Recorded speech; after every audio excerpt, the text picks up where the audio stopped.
अस्सलाम वालेकुम।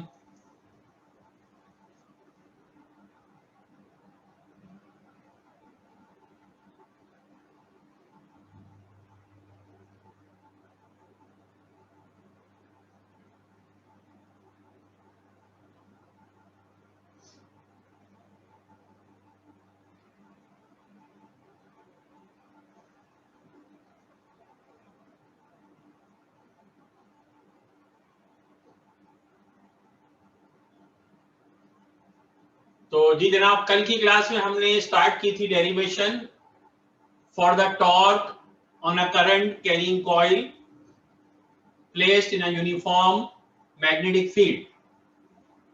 और कल की क्लास में हमने ये सीखा कि अगर आपके पास एक रेक्टेंगुलर कॉइल हो तो इसकी 4 साइडें बनती हैं, इसमें 4 कंडक्टर्स मिलके एक कॉइल बना रहे हैं। तो हम हर साइड पे लगने वाली मैग्नेटिक फोर्स अलग अलग निकालते हैं, तो पता चलता है कि ब्रेथ वाली साइड्स पे लगने वाली मैग्नेटिक फोर्स 0 है। तो magnetic force ILB sign theta के तहत लेंथ वाली साइड्स पे मैग्नेटिक फोर्स लग रही है। तो यहाँ पे भी ILB साइन 90 और यहाँ पे भी ILB साइन 90। उसके बाद आपने कहा कि जनाब इन फोर्सेस की डायरेक्शन क्या होगी, तो पता चला कि इस साइड पर डाउनवर्ड और इस साइड पर अपवर्ड होगी। तो the coil is free to rotate about its axis. तो इन दोनों फोर्सेस की वजह से एक टॉर्क जनरेट होगा। डाउनवर्ड फोर्स कॉइल को एंटी क्लॉकवाइज ले जा रही है, अपवर्ड फोर्स भी कॉइल को एंटी क्लॉकवाइज ले जा रही है। तो हम इन दोनों टॉर्क्स को कैलकुलेट करते हैं और टॉर्क बराबर है फोर्स इनटू मोमेंट आर्म के।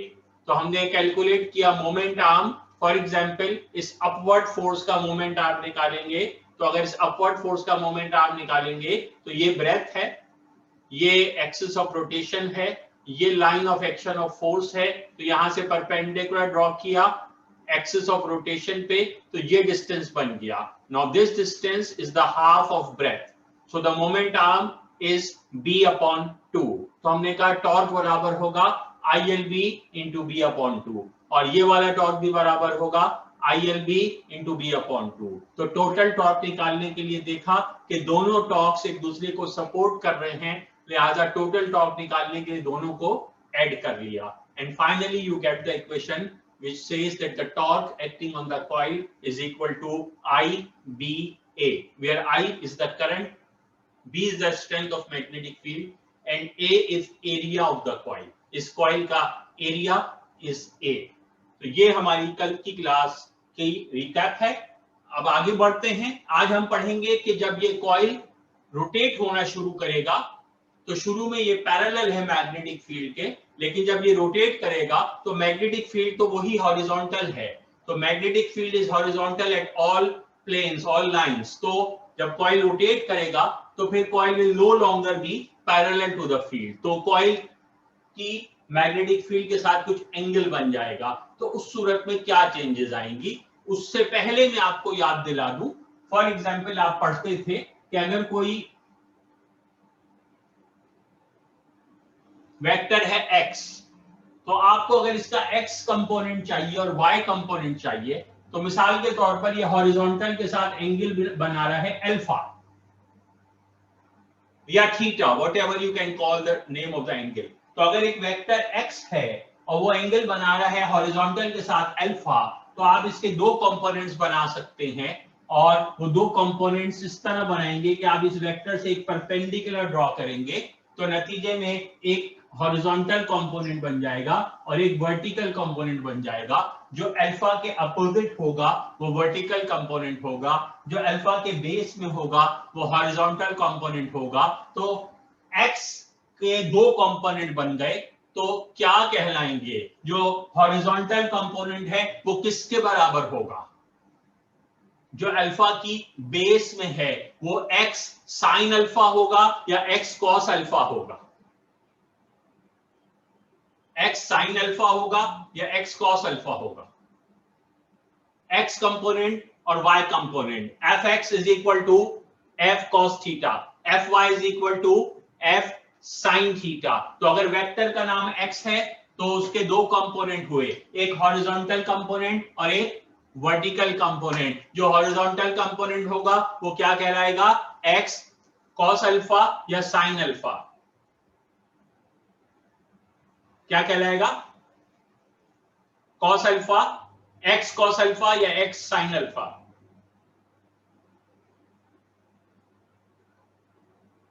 नहीं समझ आया, और आसान करते हैं। मसलन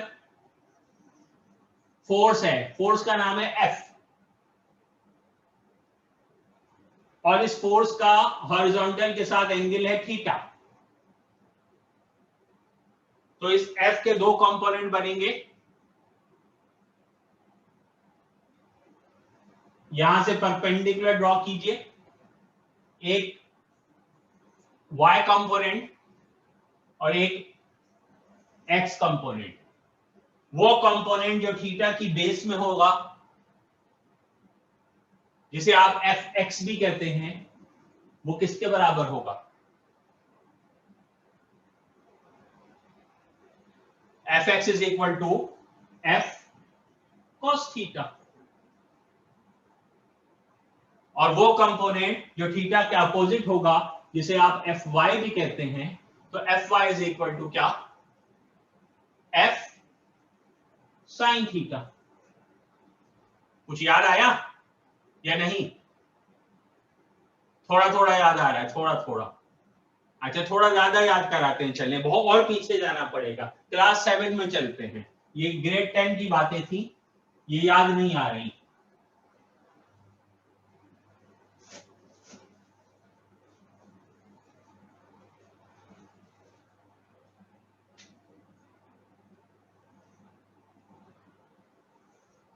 इस तरह के ट्राइंगल को क्या बोलते हैं, right angle triangle. Yes, okay. Right angle triangle में ये एंगल होता है 90 डिग्री का।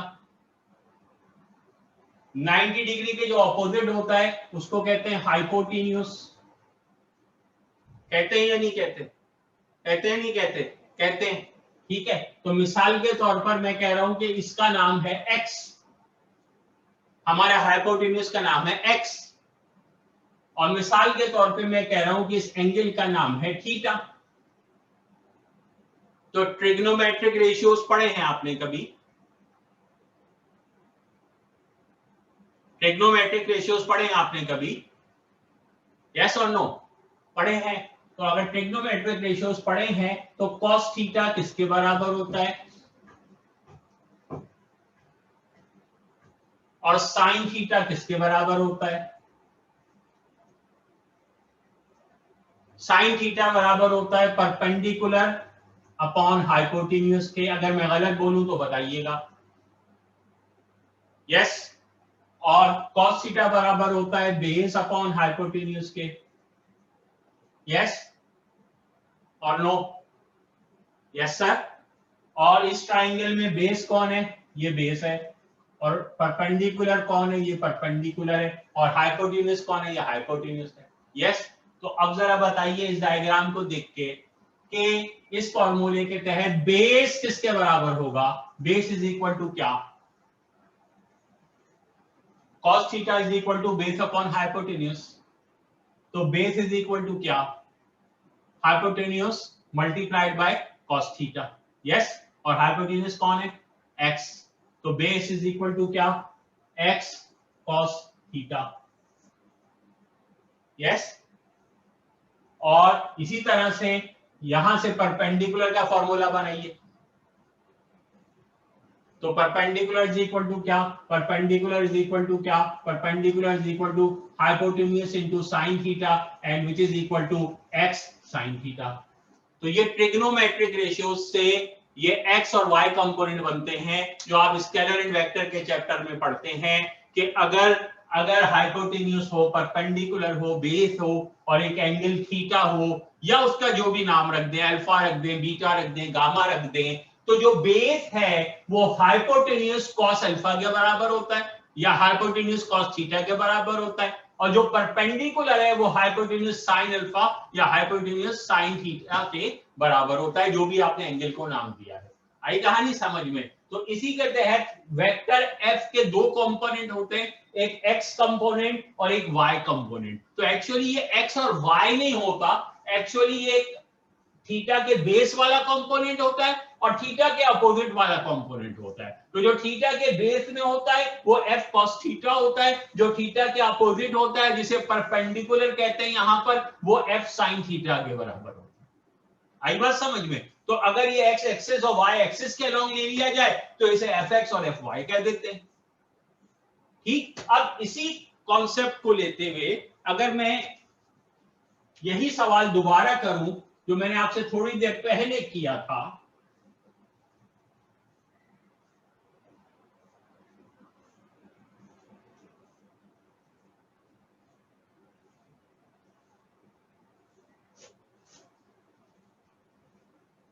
कि हमारे पास एक डिस्टेंस है x and that is making an angle alpha with a horizontal.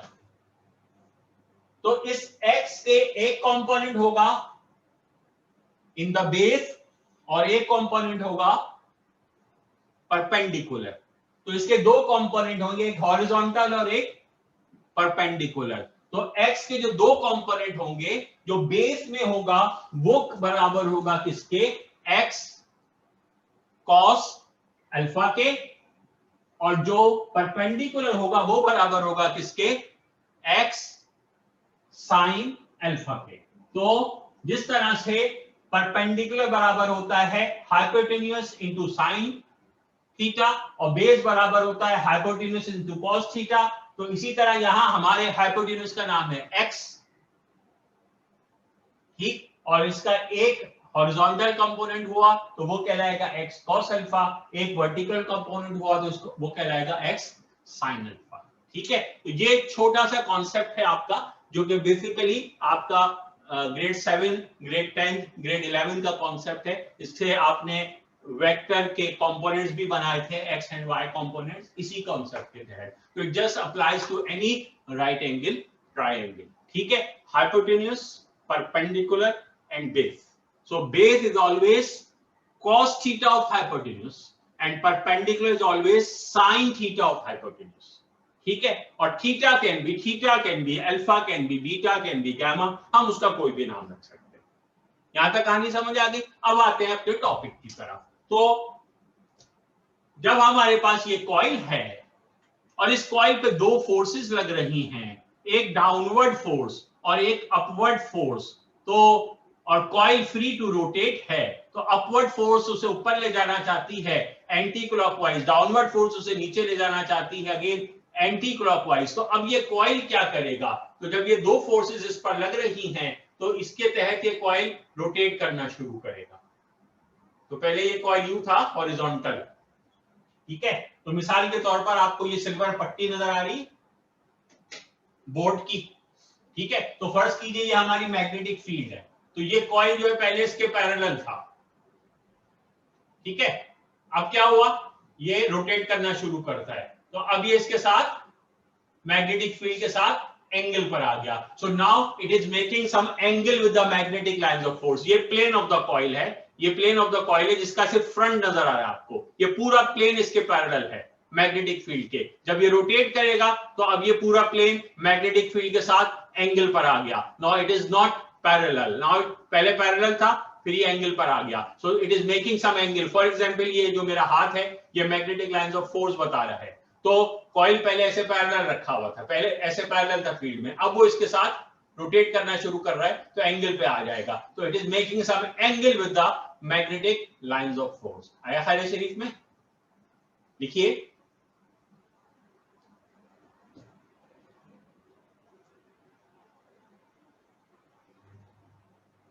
if plane of the coil makes an angle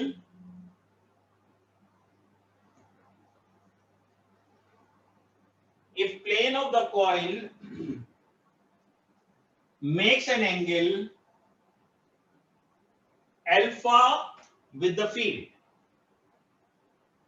तो हमने इस एंगल का नाम अल्फा रखा है।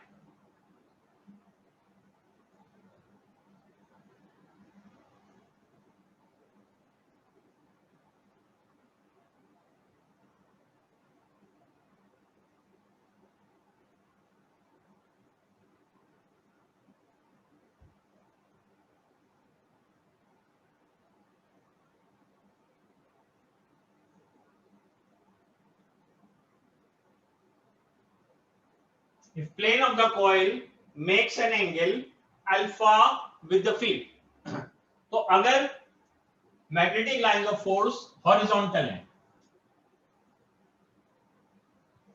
पहले कॉइल भी हॉरिजॉन्टल था, लिहाजा plane of the coil magnetic field के पैरेलल था, अल्फा की वैल्यू 0 थी।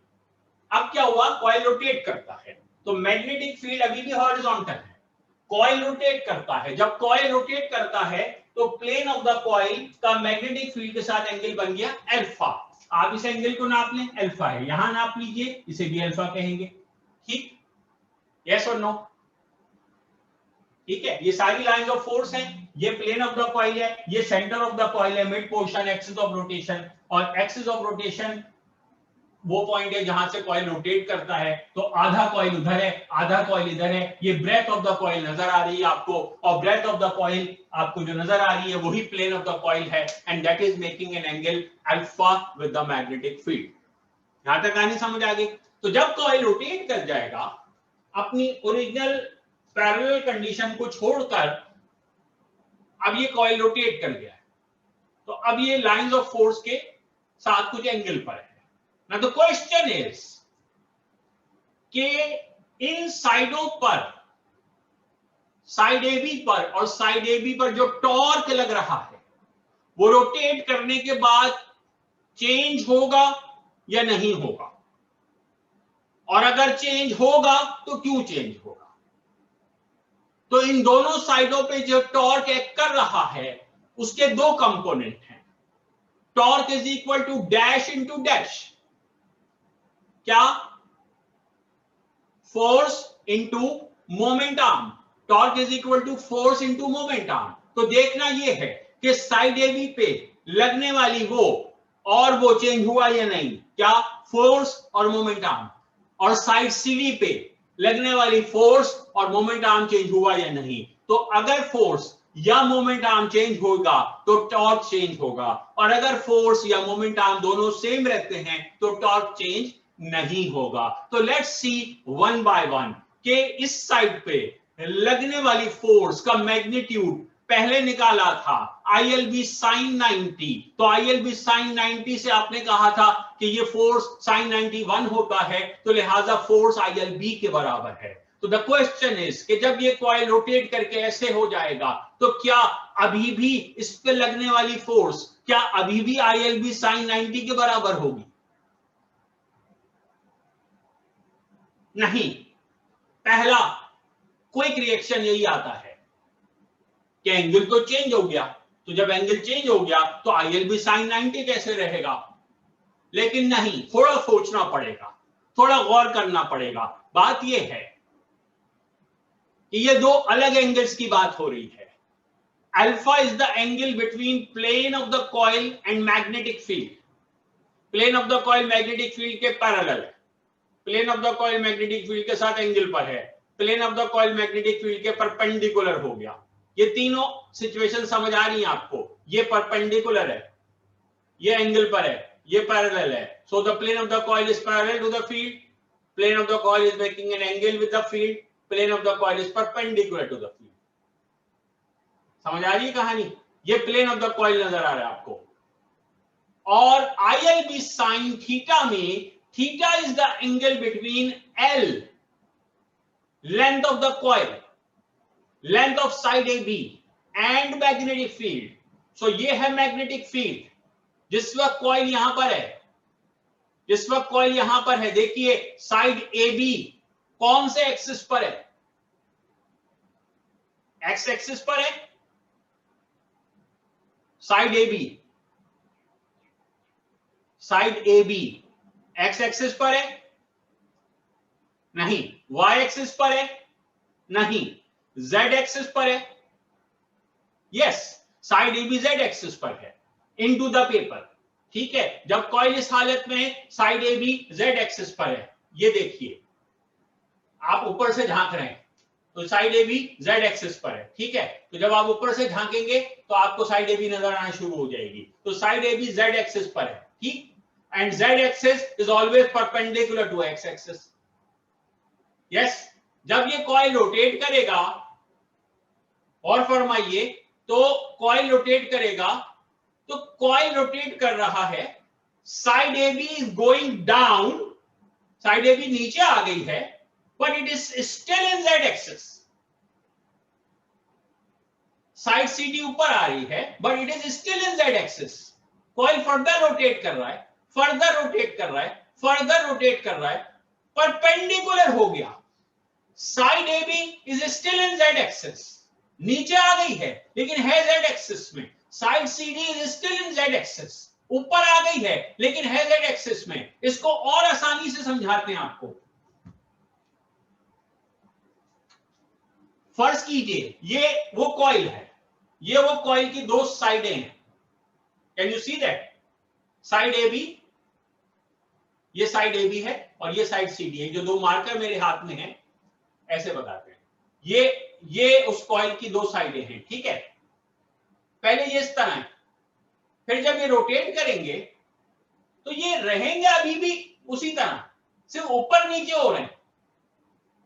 When they are rotating, they are only changing their position, but they are not changing their angle. They are still in y-axis, in z-axis. ये अभी भी z-axis पे हैं, which is still perpendicular to the x-axis, जो कि horizontal magnetic lines of force के perpendicular रहेगा। तो जब कॉइल रोटेट करता है, अब इस डायग्राम पे भी समझ लीजिए, जब कॉइल रोटेट करता है तो रोटेट करने के नतीजे में प्लेन ऑफ द कॉइल का एंगल चेंज हो गया मैग्नेटिक फील्ड के साथ। लेकिन ये जो साइड ए बी है, ये जो अंदर है इस कॉइल के, ये अभी भी जेड एक्सिस पर ही है। सिर्फ क्या हुआ, पहले यहां थी अब यहां आ गई है। और ये जो साइड है सी डी, ये पहले यहां थी अब यहां आ गई, but it still in Z axis. लिहाजा मैग्नेटिक फील्ड का, मैग्नेटिक लाइंस ऑफ फोर्स का एंगल साइड ए बी के साथ चेंज नहीं होगा। मैग्नेटिक लाइंस ऑफ फोर्स का साइड ए बी के साथ एंगल चेंज नहीं होगा। लिहाजा मैग्नेटिक लाइंस ऑफ फोर्स का साइड ए बी के साथ एंगल वही रहेगा 90 डिग्री। तो जब साइन 90 निकालेंगे तो साइन 90 अभी भी 1 आएगा। तो इस साइड पे लगने वाली फोर्स का मैग्नीट्यूड चेंज नहीं होगा, और इसी तरह इस साइड पे लगने वाली फोर्स का मैग्नीट्यूड चेंज नहीं होगा। तो दोबारा याद दिला दें हम क्या गौर कर रहे हैं। हम ये गौर कर रहे हैं कि जब एंगल 0 था, जब plane of the coil parallel था, तो टॉर्क आया था कैसे, torque A B plus torque C D करके। तो टॉर्क ए बी कैसे आया था, इसके दो टुकड़े थे, एक था फोर्स, एक था बी अपॉन 2 मोमेंट आर्म, इसके भी दो ही टुकड़े थे। और फोर्स बराबर थी I L B sine theta के, और थीटा था 90 डिग्री और साइन 90 था 1, तो ये हो गया था आई एल बी के बराबर। तो अब हम पूछ रहे हैं कि जब एंगल हो जाएगा अल्फा, 0 नहीं होगा, 10 20 30 40 जो भी होगा, जब एंगल हो जाएगा अल्फा डिग्री, तो सवाल ये है कि इस टॉर्क में क्या चेंज आएगा। उसके लिए ये देखना है कि इन दोनों में क्या चेंज आया। तो उसके लिए ये देखना है कि फोर्स का मैग्नीट्यूड बदला या नहीं। क्या जवाब है, बदला या नहीं? नहीं बदला, तो फोर्स उतनी ही रहेगी, यानी कि force is still I L B sine 90, यानी force is still I L B. Now the second part which we have to check कि मोमेंट आर्म चेंज हुआ या नहीं, मोमेंट आर्म वही रहेगा या मोमेंट आर्म चेंज हो जाएगा। अब ये देखना बाकी है। तो लेट्स सी कि मोमेंट आर्म पे क्या असर पड़ेगा। तो ये हमारा कॉइल अब एंगल पर आ गया है। जब ये एंगल पर आ जाएगा, अब निकालते हैं moment arm. Moment arm is defined as the dash between dash and dash, perpendicular distance between line of action of force and axis of rotation. तो पहले बनाते हैं line of action of force. ये है साइड सी डी, इस पर लग रही है फोर्स वर्टिकली अपवर्ड। तो ये जो वर्टिकली अपवर्ड फोर्स है, इसके लिए बनाएंगे line, vertical line y axis में। तो ये बन गई line of action of force, नजर आ रही है? यस। और ये है हमारा वो एक्सिस ऑफ रोटेशन। तो यहां से ड्रॉ कीजिए परपेंडिकुलर इसके ऊपर, किसके ऊपर? Line of action of force पर। तो जब हम यहां से परपेंडिकुलर ड्रॉ करेंगे तो वो ये बनेगा,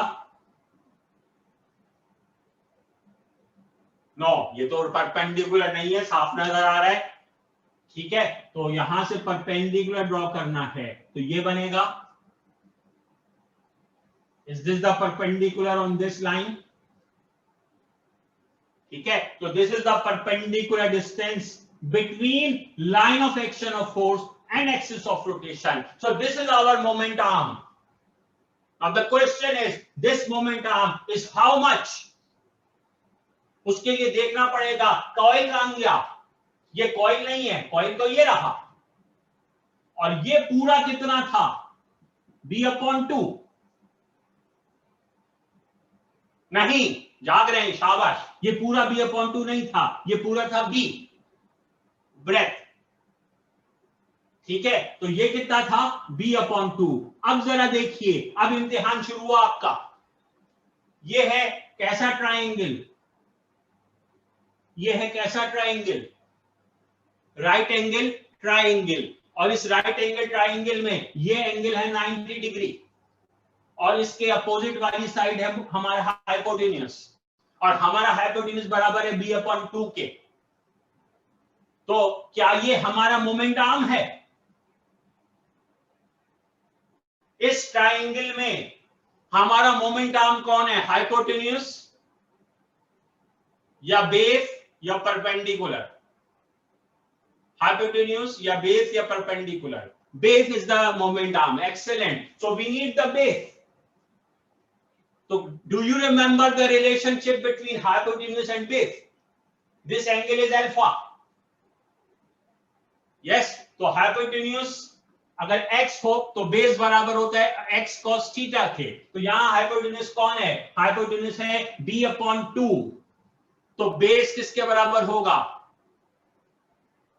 बेस बराबर होगा B/2 cos अल्फा के, और परपेंडिकुलर बराबर होगा किसके, B/2 sin अल्फा के, और हाइपोटेन्यूस बराबर है किसके, B/2 के। तो if this was x, this will be x sin alpha, this will be x cos alpha, but this is not x, this is B/2।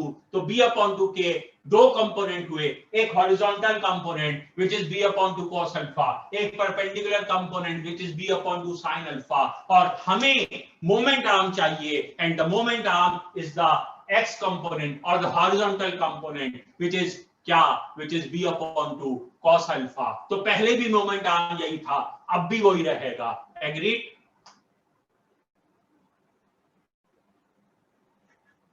पहले सर हिला दिया, फिर सोच रहे हैं, पहले भी मोमेंट आर्म यही था, पहले मोमेंट आर्म था B/2, और अब मोमेंट आर्म है क्या, B/2 cos alpha। तो मोमेंट आर्म सेम नहीं रहा, चेंज हो गया, लिहाजा टॉर्क सेम नहीं रहेगा, चेंज हो जाएगा। तो that's what you have to write. लिखिए, आपने लिखा, if plane of the coil makes an angle alpha with the field, if plane of the coil makes an angle alpha with the field,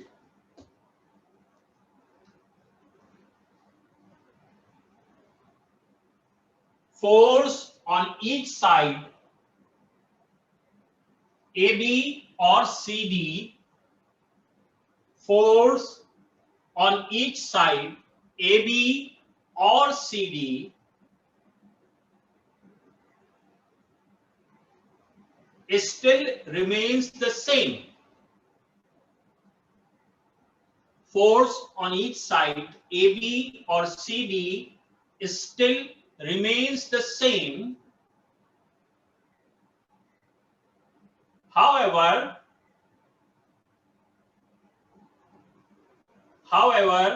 moment arm becomes B/2 cos alpha. However, moment arm becomes B/2 cos alpha.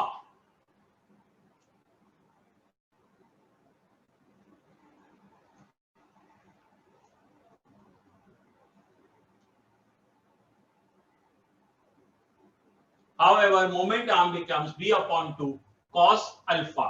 In this case,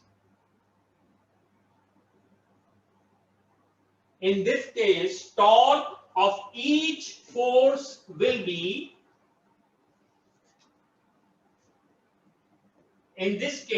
torque of each force will be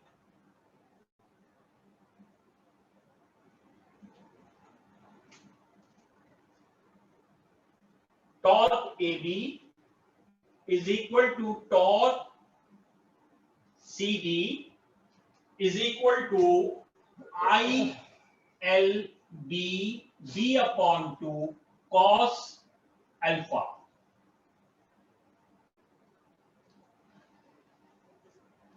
Torque AB is equal to torque CD is equal to ILB B upon 2 cos alpha. Total torque will be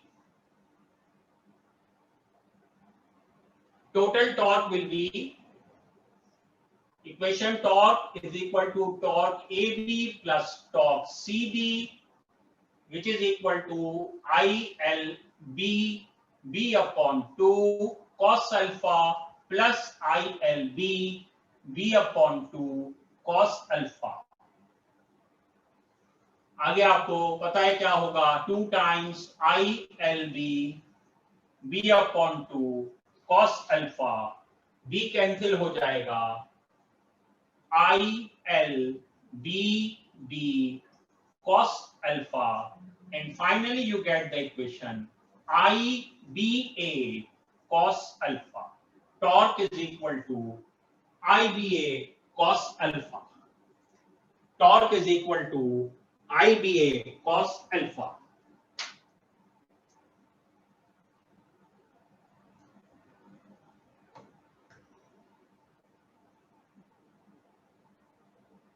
Torque is equal to IBA cos alpha. तो कल की equation में और आज की equation में से छोटा सा फर्क आया है, लेकिन आधा घंटा गुजर गया क्योंकि कॉन्सेप्ट से बात करनी होती है. हमेशा कॉन्सेप्ट समझ के बात किया करें. cos अल्फा कहां से आया, जब तक ये कॉन्सेप्ट क्लियर नहीं हो तब तक उस बात को एज्यूम ना किया करें. So total torque will become equal to IBA cos alpha. आगे लिखिए, if the coil has n turns, n capital N, if the coil has n turns,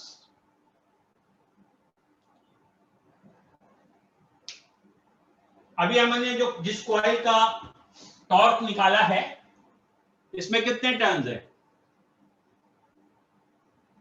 कितने टर्न्स है? नहीं, टर्न कहते हैं लूप को, वन कंप्लीट लूप को turn कहते हैं. तो how many loops does it have? It has one loop. तो the coil has one loop. अभी एक लूप का कॉइल था, एक टर्न का कॉइल था. अगर दो टर्न्स बनानी हो तो यही सब कुछ दोबारा आएगा, यानी दो, इधर भी दो लेंस होंगी, इधर भी दो लेंस होंगी, इधर दो ब्रेथ्स होंगी, इधर दो ब्रेथ्स होंगी, 4 के बजाय 8 वायर होंगे. तो दैट विल बी 2 टर्न्स. तो अभी एक टर्न है तो टॉर्क IBA cos अल्फा है. अगर दो टर्न्स होंगी तो टॉर्क कितना होगा? एक टर्न पे IBA cos अल्फा है. अगर दो टर्न्स होंगी तो ट्वाइस 2 IBA cos अल्फा. अगर होंगी तो 3 IBA cos अल्फा. हर टर्न पर IBA cos अल्फा है. तो जितने टर्न्स बढ़ते जाएंगे उतना टाइम्स बढ़ता जाएगा. तो अगर कॉइल में n टर्न्स हो तो फिर टॉर्क कितना हो जाएगा? 1 टर्न का कॉइल था, 1 टर्न का टॉर्क था IBA cos अल्फा. तो n टर्न्स के कॉइल के लिए टॉर्क कितना होगा? n टर्न्स के कॉइल के लिए टॉर्क होगा n times IBA cos alpha. तो टॉर्क हो जाएगा n times IBA cos alpha. आपने लिखा if the coil has n turns, so then torque is equal to n times IBA cos alpha. और इसी को हम रीअरेंज करके लिख सकते हैं आपकी आसानी के लिए. NIBA को रीअरेंज कर सकते हैं तो BINA cos अल्फा. तो ये इस तरह लिखेंगे तो याद करने में आसानी होगी. बीना cos alpha. BINA. So that's Bina cos alpha. ठीक है, तो torque is equal to Bina cos alpha, where B is the strength of magnetic field, I is the current in the coil, N is number of turns, and A is the area of the coil.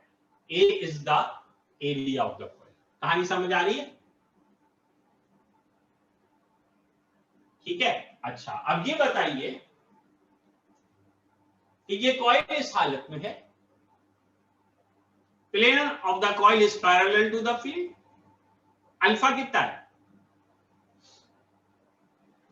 Alpha कितना है? 0, 90 या कुछ और? जब coil plane of the coil parallel to the field है तो alpha कितना है? पैरेलल का मतलब अल्फा इज 0, तो cos 0 is 1, which is maximum. So torque is maximum. So when plane of the coil is parallel, to the field, torque is maximum. क्यों? क्योंकि torque is equal to Bina cos alpha. Cos alpha में alpha is the angle between plane of the coil and magnetic field. Alpha is the angle between plane of the coil and the magnetic field. समझ आ रही है बात? अच्छा चलें, ये कल की क्लास के लिए रखते हैं, थोड़ा सा लग रहा है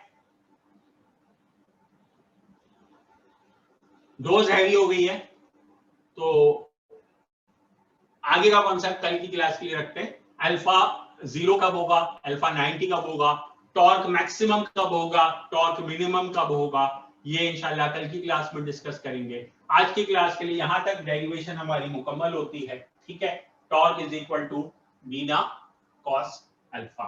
ठीक, और कोशिश कीजिएगा जो आज पढ़ा है वो आज ही याद कर लें। ये डायग्राम ड्रॉ होगी 1, 2 और 3, ये तीनों डायग्राम चाहिए होंगी इस डेरिवेशन के साथ, और ये डेरिवेशन बहुत रिपीटेडली पूछी जाती है, ऑलमोस्ट एवरी अदर ईयर आपके एग्जाम में आती है, और बहुत दफा ये फुल मार्क्स 7 मार्क्स की डेरिवेशन में भी आ चुकी है। ठीक है, तो इसको आज ही याद कर लीजिए। 2 पार्ट्स हैं, एक plane of the coil is parallel, और दूसरा पार्ट जो हमने आज किया when plane of the coil makes an angle alpha with the field. ठीक है, अल्लाह हाफिज।